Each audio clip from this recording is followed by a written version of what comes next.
ribut. Kiai maha baik mau diadu domba, umat lagi dirampok, negeri lagi diacak-acak, habaib kiainya mau dibikin ribut. Banyak yang saya tegaskan, sadar atau nggak sadar, itu orang-orang cuma pion, saudara. Yang ribut-ribut urusan nasab cuma pion, ada dalangnya, ada yang dibalik itu, ada yang membiayai.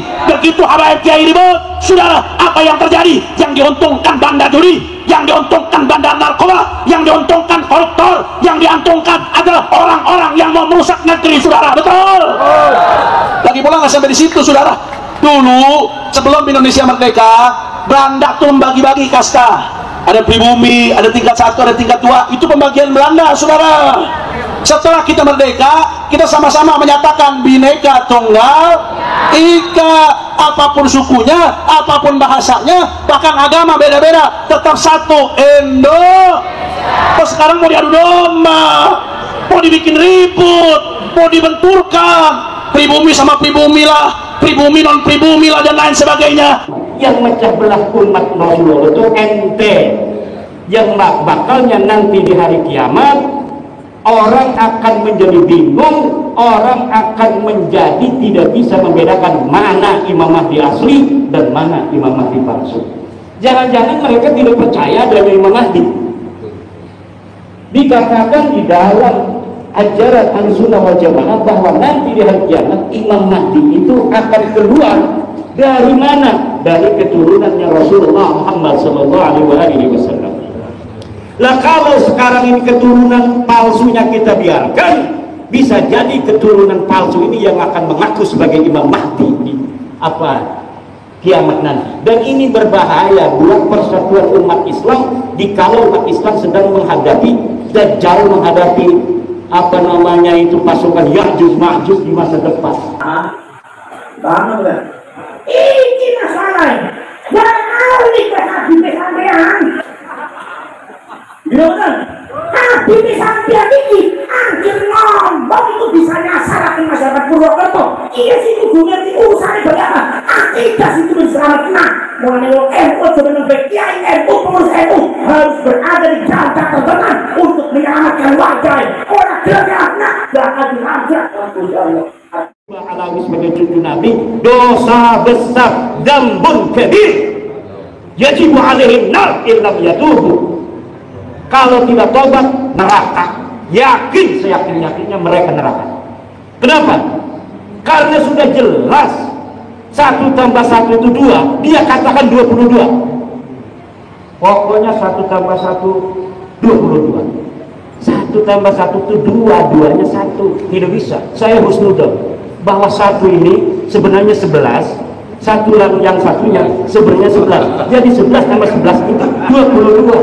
Nggak bisa, ini sudah nyata 1. Ininya tambah 1, 1 tambah 1 2. Nggak bisa. Kita husnudzon 1 ini sebenarnya ada di sampingnya angka 1 lagi. Jadi 1 itu 11 tambah 11 sama dengan 22. Ini orang yang model begini sama dengan orang yang hari ini menerima Ba'lawi sebagai cucu Nabi. Diskusi kedaikan, diminta dalilnya tapi mereka menganggap orang-orang yang membatalkan nasab Ba'lawi bukan keturunan Nabi, bukan keturunan Nabi, bil yakin itu sebagai orang-orang pemecah belah umat. Yang mecah belah umat Rasulullah itu ente. Yang bakalnya nanti di hari kiamat, orang akan menjadi bingung, orang akan menjadi tidak bisa membedakan mana Imam Mahdi asli dan mana Imam Mahdi palsu. Jangan-jangan mereka tidak percaya dengan Imam Mahdi. Dikatakan di dalam ajaran Ahlussunnah wal Jamaah bahwa nanti di hari kiamat Imam Mahdi itu akan keluar dari mana? Dari keturunannya Rasulullah Muhammad SAW. Lah kalau sekarang ini keturunan palsunya kita biarkan, bisa jadi keturunan palsu ini yang akan mengaku sebagai Imam Mahdi di kiamat nanti. Dan ini berbahaya buat persatuan umat Islam dikalau umat Islam sedang menghadapi Dajjal, menghadapi pasukan Ya'juj Ma'juj di masa depan. Ini luar biasa. Konsekuensinya berat. Husnudzon kepada sesuatu yang jelas sudah nyata La ibrata bidzannil bayyini khata'un. Tidak bisa dihitung dzon yang sudah nyata salahnya. Balawi bukan cucu Nabi ini sudah nyata salahnya, sudah jelas terputus, kitabnya tidak ada, nasabnya bukan orang Arab. Kenapa masih menerima Balawi sebagai cucu Nabi? Kecuali mereka memang ingin menyakiti baginda Nabi besar Muhammad sallallahu alaihi wasallam. Kalau tidak, tolak sebelum mati. Sebelum mati masih saja membela-bela. Yukhafu alaihi su'ul khatimah. Yukhafu alaihi su'ul khatimah illam yatub. Liman qabila anna Ba'lawi min dirati Rasulillah yukhafu alaihi su'ul khatimah illam yatub. Tub halan, tub halan, tub halan, insyaallah yukfarlah. Kalau tidak tobat bahaya itu. Kecuali belum ada dalil. Dulu orang-orang tua kita insya Allah masuk surga ya. Dulu sebelum tahun 2022 orang yang mengakui Balawi sebagai cucu Nabi mati mengakui Balawi cucu Nabi, insya Allah diampuni. Tapi setelah tahun 2022 siapa saja yang mengakui Balawi sebagai cucu Nabi kemudian dia mati dalam keadaan membela Balawi sebagai pengakuan sebagai cucu Nabi, yukhafu alaihi su'ul khatimah. Bahaya urusannya ini. Kenapa? Karena memang sudah tidak ada celah sedikit pun bisa dikatakan Balawi sebagai cucu Nabi. Terayat. Tidak ada satu pun celah. Dulu yang pertama kali saya masih bisa mengatakan ini adalah penelitian bisa salah. Tetapi dialektika selama 2 tahun ini mengerucut pada suatu kesimpulan bahwa memang mereka ini betul-betul memfabrikasi dan menciptakan nasab itu di abad 9 sebelumnya sama sekali tidak ada. Nah ini yang tugas kita di Jawa Barat ini adalah untuk memberikan pemahaman itu. Wah katanya nanti memecah belah umat. Ya Nabi Muhammad datang ke Arab Saudi, di Saudi ketika membawa kebenaran Islam, ya tentu ada yang menerima, ada yang menolak. Yang menolak dari Bani Hashim ada Abu Lahab, pamannya Nabi. Yang menerima dari keluarga Nabi ada siapa? Hamzah, Abbas. Berperang mereka, tapi ujungnya qul ja'al haqq wa zahaqal batil innal batil kana zahuqa. Yang benar pasti menang. Yang menang pasti benar. Enggak. Yang benar pasti menang. Kalau ada orang batil menang itu sementara, tapi ujungnya dia akan kalah, hancur. Itu Al-Quran yang mengatakan wa qul ja'al haqq wa zahaqal batil innal batila kana zahuqa.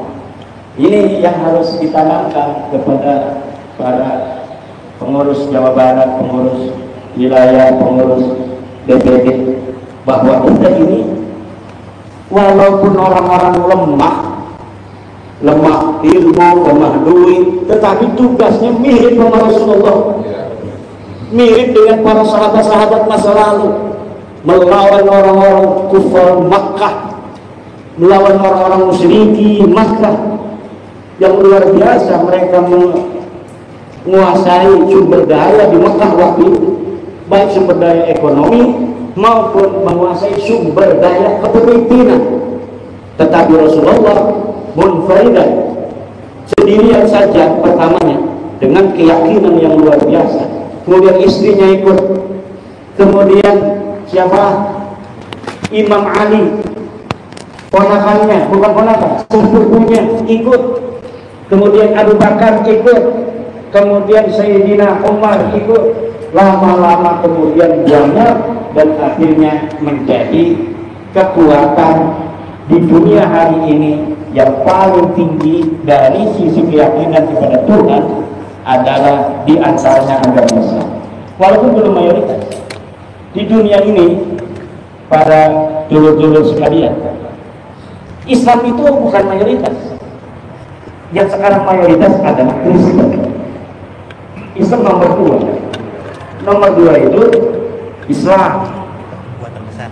Tapi pertumbuhan terbesar sejak beberapa puluh tahun ke belakang, diprediksi Islam akan menjadi mayoritas beberapa puluh tahun lagi.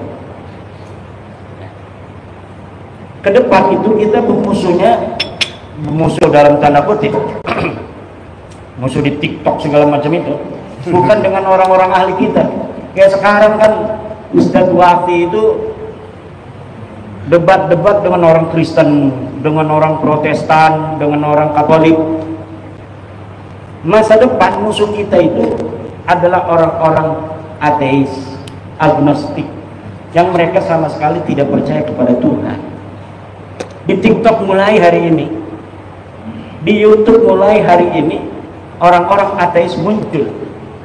Mereka pertama ingin mendapatkan kesamaan hak di negara Indonesia, bahwa walaupun negara kita ini berdasar Pancasila dengan sila pertamanya ketuhanan yang Maha Esa, tetapi orang-orang ateis ingin diberikan hak juga.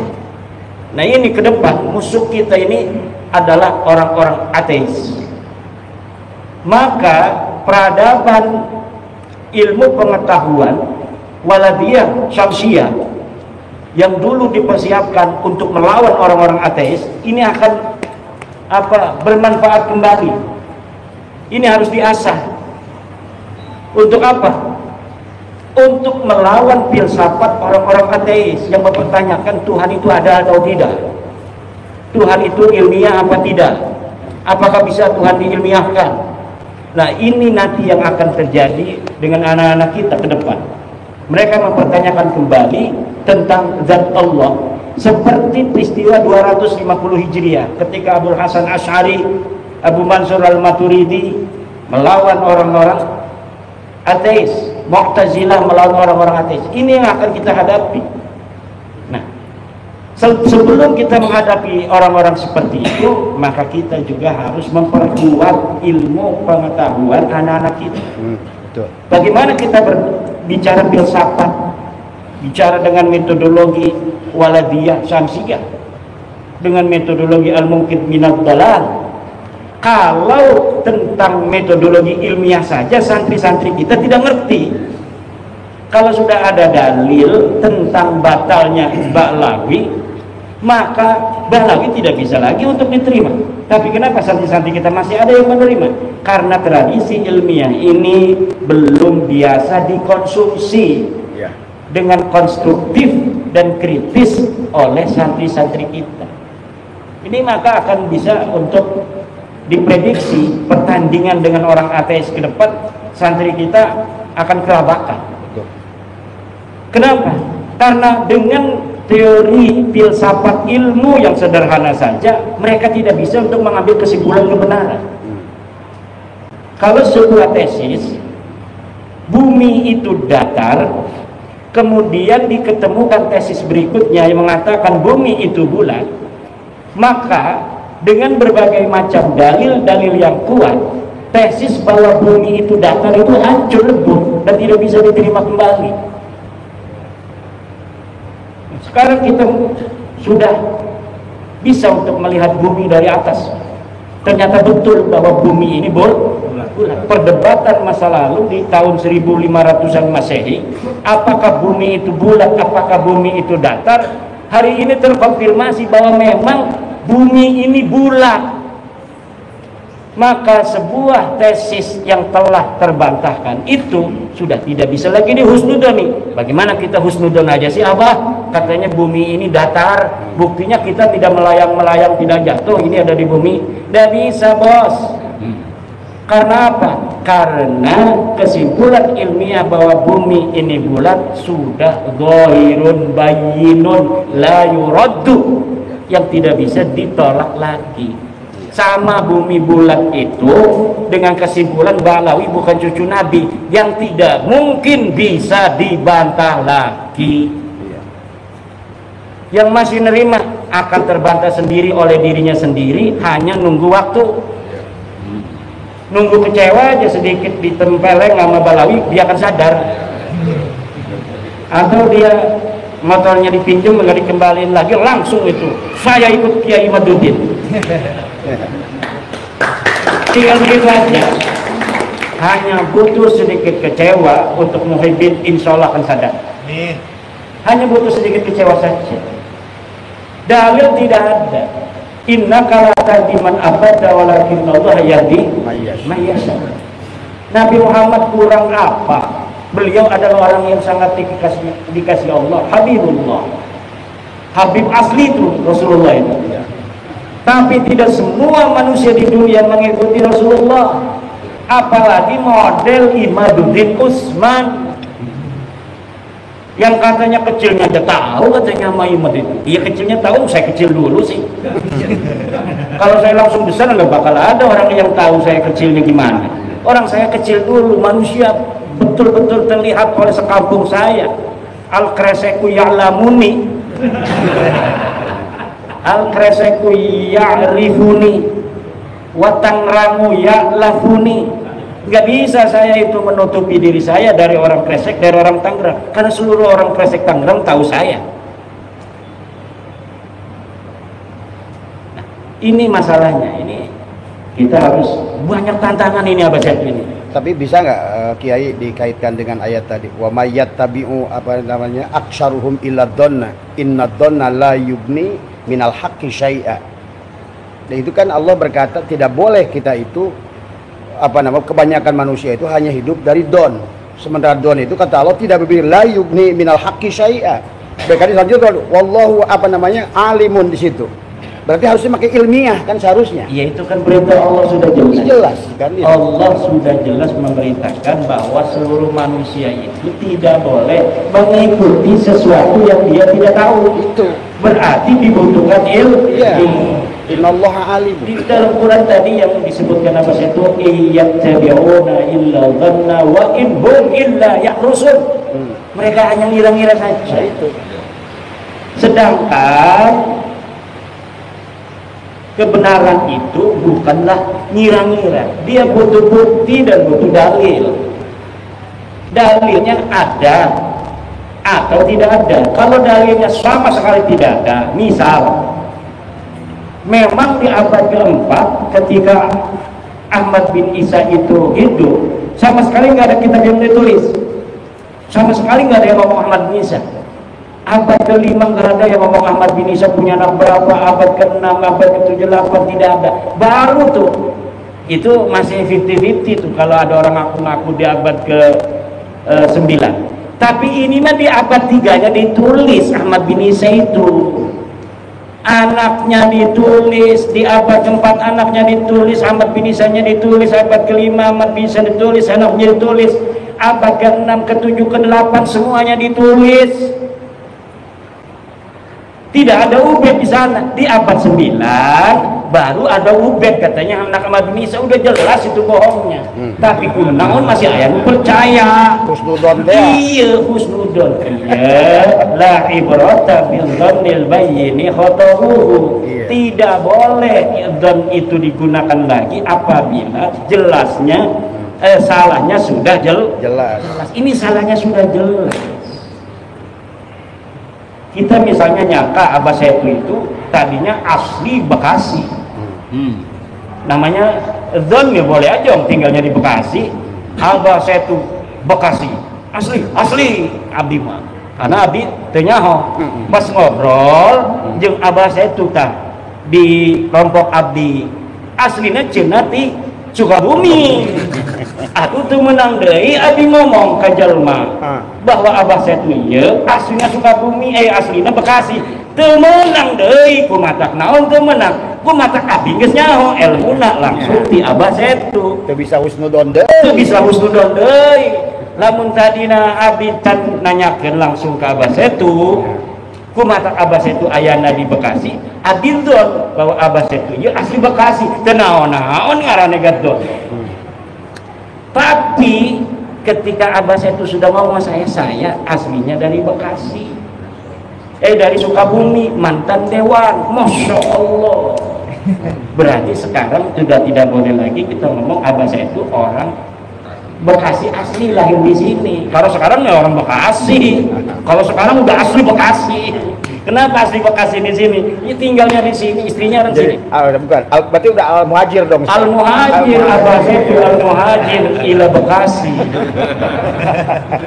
Dan ini kalau ada yang rekam, ini hari ini jadi bukti nanti suatu masa, suatu saat bahwa Abah Setu Setiawan As-Sukabumi summa al-Bekasi li'annahu hajara min Sukabumi ila Bekasi. Di sana tahun sekian ditulis.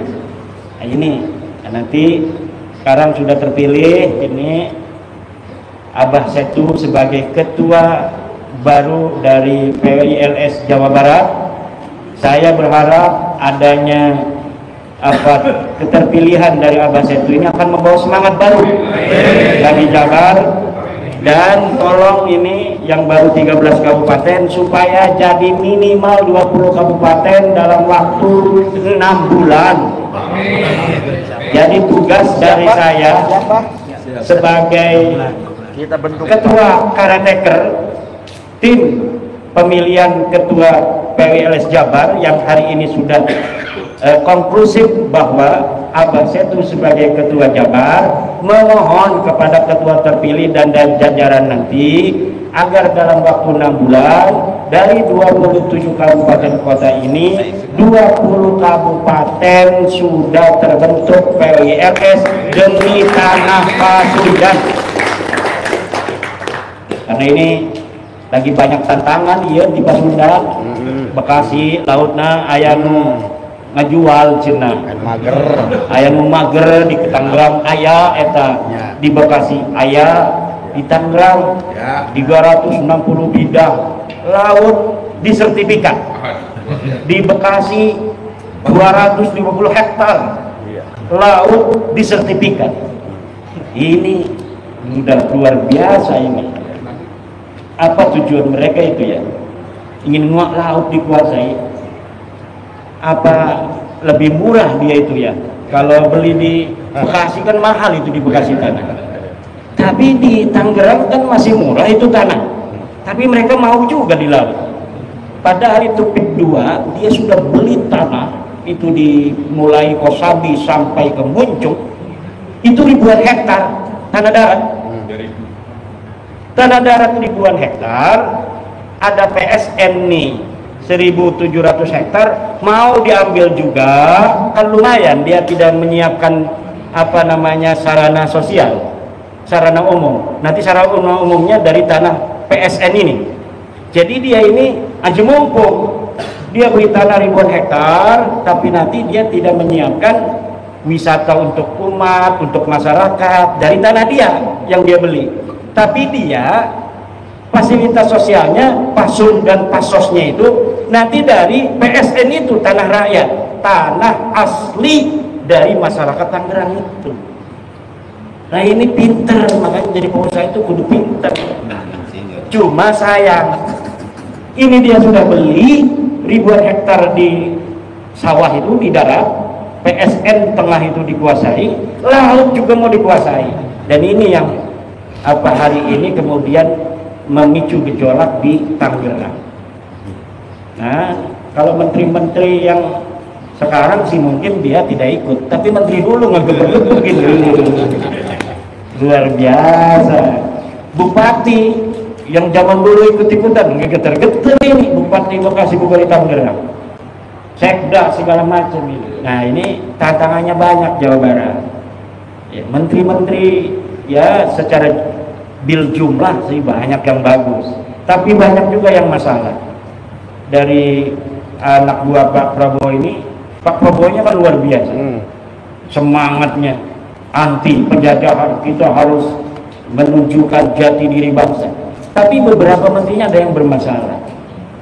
Menteri apa petugas apa utusan khusus kemarin datangin Rizik Sihab, ngapain ke pemuda minta nasihat tentang kepemudaan kepada Rizik Sihab. Yang mau dinasihatin dari Rizik apa? Supaya pemuda kita teriak-teriak. Ini Raffi Ahmad ini perlu di apa namanya itu tinjau ulang. Kalau bisa ya diberhentiin aja, diberhentiin Raffi Ahmad dari utusan khusus presiden. Kenapa? Karena kurang cerdas. Jadi kan ilmu pengetahuan itu penting juga untuk pejabat-pejabat agar presiden kita ini mampu untuk menyelesaikan tugas-tugasnya. Nah kalau utusan khususnya menteri pembantu-pembantu ini kurang cerdas, langkah-langkahnya ini kurang cerdas, ya nanti akan menghambat presiden. Ada yang menghina tukang es, ada yang menghina tukang ST, masalah buat presiden. Ada lagi yang gas LPG, sekarang tiba-tiba nggak ada di masyarakat, di pasaran. Kebijakannya mungkin bagus tujuannya, tapi kurang cerdasnya ini kemudian membuat gejolak di masyarakat. Ini yang harus ditinjau ulang kembali nih pembantu-pembantu model begini. Menteri Agama juga nggak bisa nurunin haji. Ongkos naik haji sebelum Pak Yakut itu 35 juta tahun 2020. Masyarakat bayarnya hanya 35 juta, dolarnya itu 15.000. Ketika Pak Yakut naik jadi 55 juta, 35 juta ya tahun 2020, waktu sebelum Pak Yakut jadi menteri. Ketika Pak Yakut, peninggalan Pak Yakut 55 juta, naik drastis, padahal dolarnya sama. Dulu 15.000, sekarang dolarnya 16.000. Nah sekarang menteri kita agama yang baru juga tidak bisa untuk mengoreksi kebijakan-kebijakan menteri agama yang lalu. Harusnya kalau tahun 2020 bisa 35 juta itu masyarakat membayar haji, harusnya tahun sekarang bisa dikoreksi kebijakan menteri yang dulu karena alasan COVID. Kalau kemarin itu naik, sekarang sudah tidak ada COVID. Kalau misalnya saya jadi presiden, saya akan perintahkan menteri agama dulu waktu sebelum COVID bayarnya masyarakat 35 juta itu pergi haji. Sekarang Anda jadi menteri agama harus jadikan ongkos naik haji 35 juta kembali, kalau tidak ente mundur. Karena menteri agama itu standar bahwa dia mampu untuk menjadi menteri agama atau tidak, itu yang paling terlihat adalah dari ongkos naik haji. Dan kemarin kita lihat ongkos naik hajinya masih 35 jutaan, hanya nurun sedikit aja seidrat. Dan ini membuktikan dia tidak lebih baik dari menteri agama sebelumnya. Nah, ini banyak sekali PR-PR kita yang yang harus kita bereskan. Kita bukan hanya memberesi tentang masalah nasab, tetapi juga kita akan membantu siapapun presidennya agar presiden kita kawal untuk mampu memberikan kemajuan, kesejahteraan kepada rakyat Indonesia.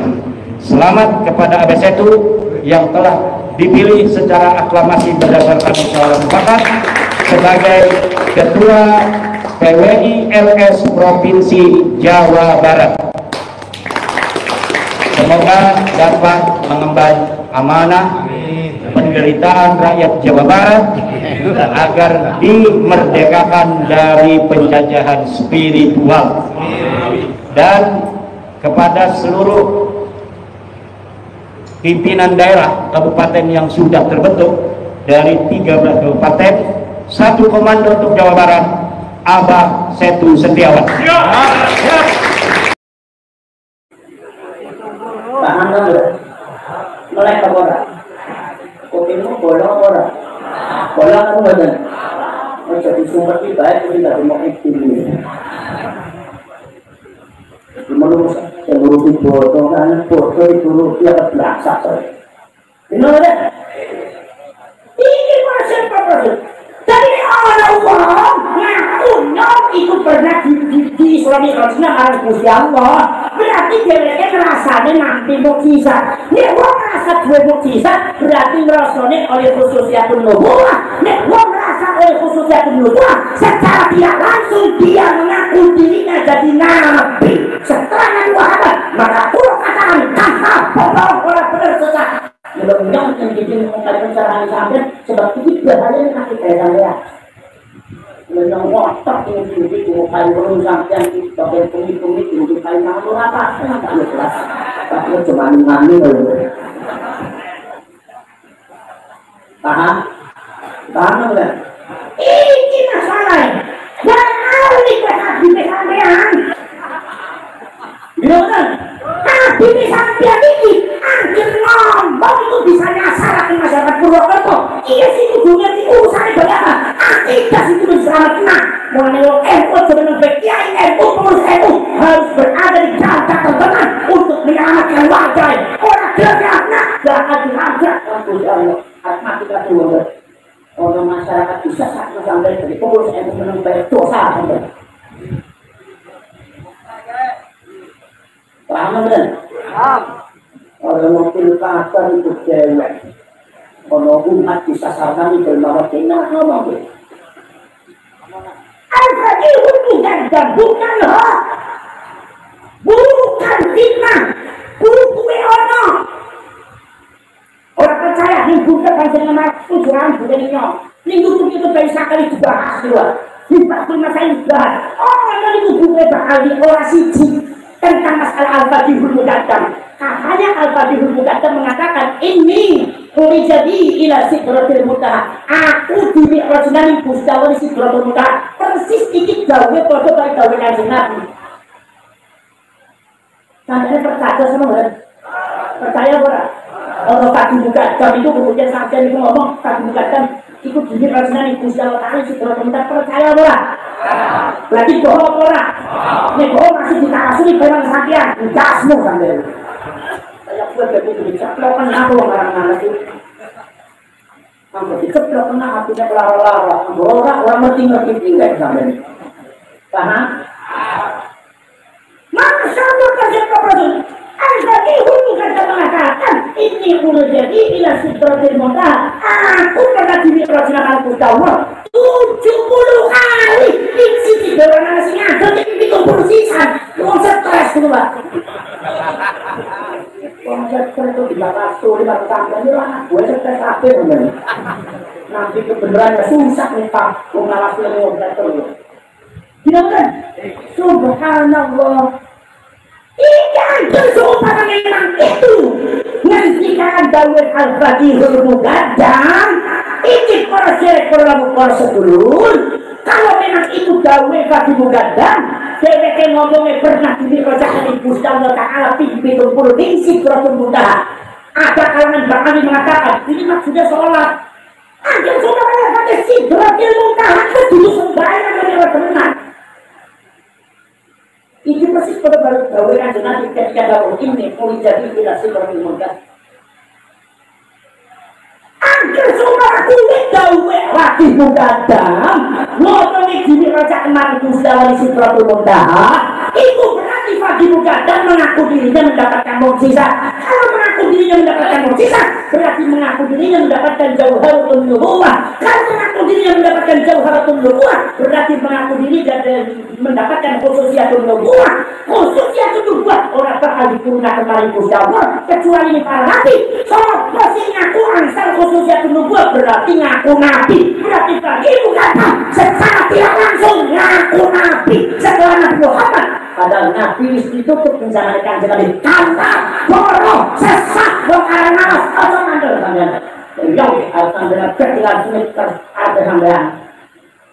Tapi tanya lo kita mau neraka terus. Sanggup berapa apa sih